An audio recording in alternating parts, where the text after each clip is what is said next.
در ناحیه واسه مرکز تجارتی و خدمترسانی احسان که در شفت شهرهای دوشنبه کلاه واقع می باشد، صحن حولی آن با چنین گلهای زیبا برای بیننده، مهمانان و سیاحان یکی از موضعهای جالب و دیدنی گشته است.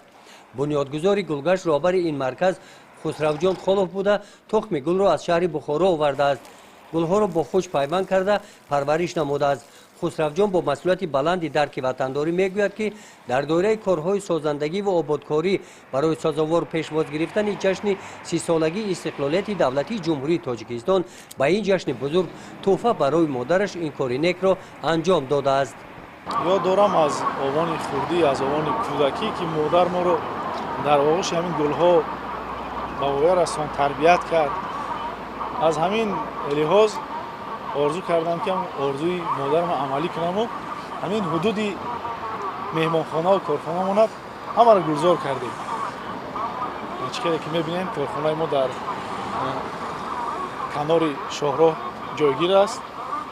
مهمانای خارجی این طرف بسیار میگذرن، داخلی هم بسیار میگذرن. به همین خاطر یک زیبایی، یک حسن و تراوت همینجا در آمدگاه ناحیه را بخشیدیم. گلگشت مذکور از یکچند قسمت عبارت بوده. در آباد و زیبا و تازه و آزاده نگاه داشتن آن و پرورش گلها مادر هم سهم ارزنده خود را میگذارد. ولایت شاکر و مادر خسروجان زن فعال و زحمت دوست است. والدان مسئولیت بلند حس نموده فرزندان را در روحیه بلند افتخار وطنداری تربیت کرده همیشه شکرانه فرزندان دولت صاحب استقلال و تنظیم و آسایشتگی تاجیکستان را مینمایند. میگن که وطن سر میشود از گهوره، وطن سر میشود ای خانه بعدی که خانه آباد شد همه جا آباد است.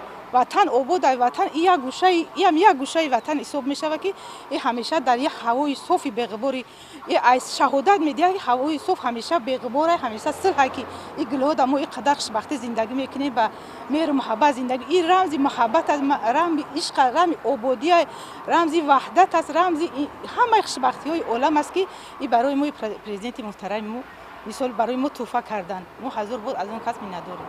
گلگشت مذکور با نقطه های خدمت رسانی های معیشی امروز موضع استراحت و فراغت مهمانان و سیاحان گشته است. گزارش خواجه نظریف خدای نظر ظهورов از ناحیه واسه برای برنامه اطلاعاتی نوید.